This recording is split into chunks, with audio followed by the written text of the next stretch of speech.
Hey guys, welcome to another reading of The Journey Begins, written by Iona, Clockwork Noodles, me, watashi, me.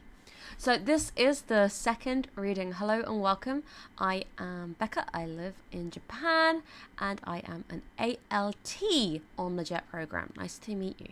This blog is going to really delve into different aspects of Japan, different bits and pieces, and my experiences as a whole. It mainly ends up shifting towards my travels, so eventually there's a shift. But today's episode is going to focus on the paperwork. This is perhaps the scariest part of the JET program for you, and honestly, I wish someone had walked me through it. The 18th of May, 2024. Papers, please. I love it. Glory to Ostoska. So, after hitting apply, what is next? The application begins. Before you begin, there are a few things I wish I'd have known before I'd started.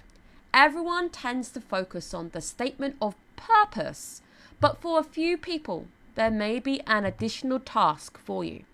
The statement of health. This is a nightmare for me. This is the first time I've read this in quite a while. This inquiry covers your health over the past 5 years, including any mental health concerns. This section was my first indication that I had a bumpy road ahead of me. 4 years ago, I hit a low point, resulting in depression and anxiety. It included medication and therapy. So, on the form, I had to write it. If I had applied this year, I wouldn't have even had to mention it. That is the most painful thing. It only includes 5 years. Anything past 5 years is fine. So it went on the form because it had to. JET also wants you to be open. So if you are going to hide this kind of stuff, I wouldn't risk it. If you really want to do this properly, just don't risk anything like that. Just be honest. Don't tell them everything. So because of this, I needed a statement of physician.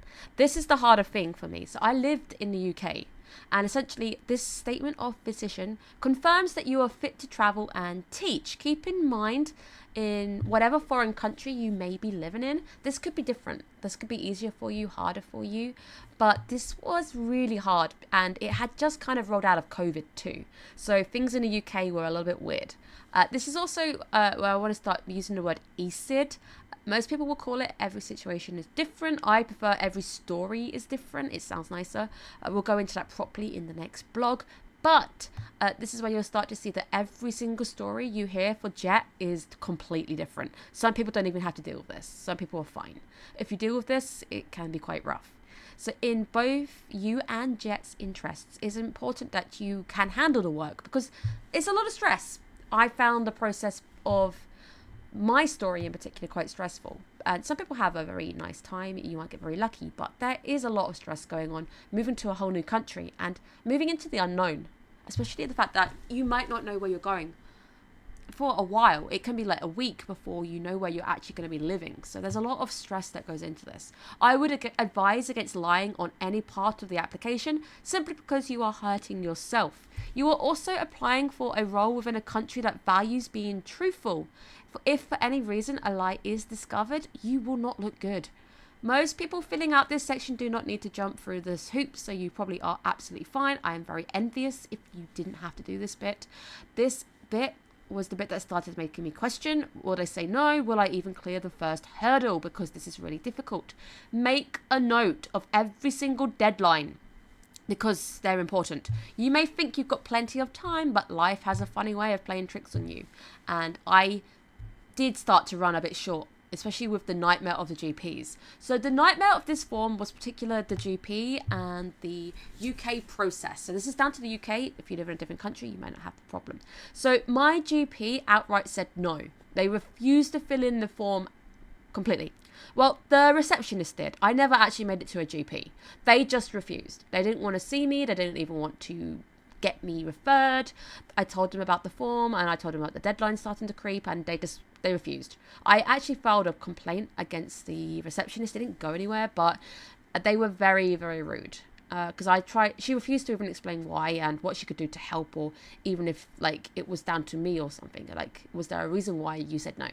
Because I ended up very much on my own. So I ended up moving GPs and saying goodbye to a GP I'd known since birth, which is sad, but I needed it. And honestly, proved to be the best move, because after a few weeks of stress, writing and waiting for my files to transfer across to the new doctors, I finally spoke to someone very helpful who was happy to ask around. And after £80, I eventually got a doctor to call me, and she ran through the form and was absolutely fine with just, that's it. She signed it off because, as she said, you even got signed off. It's clear on your form that you got signed off. It wasn't an issue. It was about 2 weeks. And honestly, it came out of a time of COVID. It came out of a time of my friends passing away.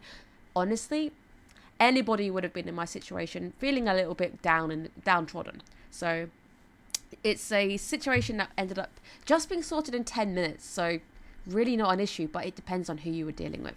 But that is another point that people may not realize when you're applying. You will need to pay for things. You will need to pay for the statement of physician if you needed to do the statement kind of thing.